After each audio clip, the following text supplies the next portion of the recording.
सहने वाले को अगर सब्र आ जाए तो कहने वाले की औकात दो कौड़ी की रह जाती है।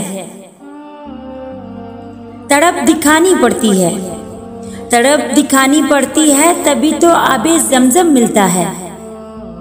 किसी का दिल मत दुखाना, किसी का दिल मत दुखाना। उसने अगर सब्र कर लिया तो तुम्हारे लिए मसला बन जाएगा। कौन कहता है दुश्वार है आदमी को मारना? लहजा बदल, तेवर बदल, नजरें बदल और मार दे। सच्चाइयों से हम भी वाकिफ होते हैं, लेकिन जिंदा रहने के लिए कुछ खुशफहमियां जरूरी होती हैं। बुराई ढूंढने का अगर शौक है, बुराई ढूंढने का अगर शौक है तो आईने का इस्तेमाल कीजिए, दूरबीन का नहीं।